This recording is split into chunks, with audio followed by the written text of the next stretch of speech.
When I wake up, I'm speaking slow. How's it going, everybody? Welcome to the Daily Review, episode number 334. And the film I'm going to be reviewing for you guys today is American Splendor. American Splendor stars Paul Giamatti and Hope Davis with a little bit of a great supporting work from Judah Friedlander from 30 Rock.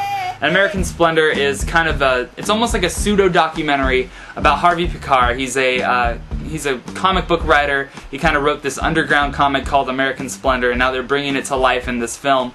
And the story basically just chronicles Harvey Pekar's life, and Paul Giamatti plays Pekar, and he just goes through life. He's kind of a loser guy. He works as a file clerk.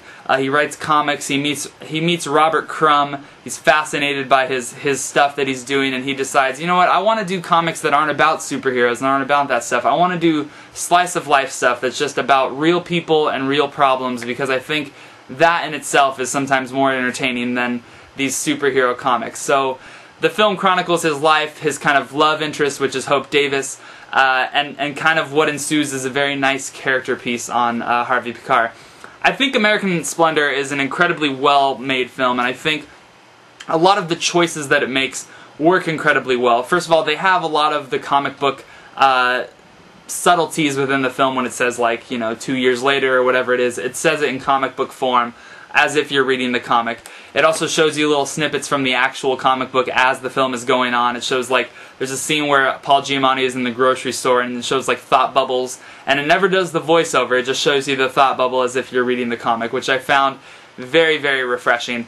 There's also some stuff that's kind of a pseudo-documentary where they're actually interviewing Harvey Pekar, his real wife, and Judah Friedlander's character, who is absolutely hysterical. He has a conversation with Harvey Pekar about going to see Revenge of the Nerds, and why that movie is like the pinnacle of every film that's ever been made to him, and I think it's very hilarious, and how spot on and kind of paying respects to these real people in this film, and how great that comes across through American Splendor. I also think that it's an extremely funny film, and I think Paul Giamatti, as always, knocks it out of the park. I mean, he has Harvey Pekar's mannerisms down so well, his facial expressions, and just the way he looks when he's just kind of staring off into space. He does it so perfectly. And I think even if you're not a comic book fan, I've never actually read American Splendor, but this makes me want to go out and read it. I think you'll be pleasantly surprised, if not just for the performances alone in the film. I give American Splendor a 4 out of 5. I highly recommend you check out this very underrated gem, in my opinion. Anyway, thank you guys very much for watching. I'll be back tomorrow with another one for you. What movie could possibly be worth driving 260 miles round trip for? It's a new film called Revenge of the Nerds. It's about a group of nerd college students who are being picked on all the time by the jocks. So they decide to take revenge. So what you're saying is you identify with those nerds? Yes, I consider myself a nerd, and this movie has uplifted me.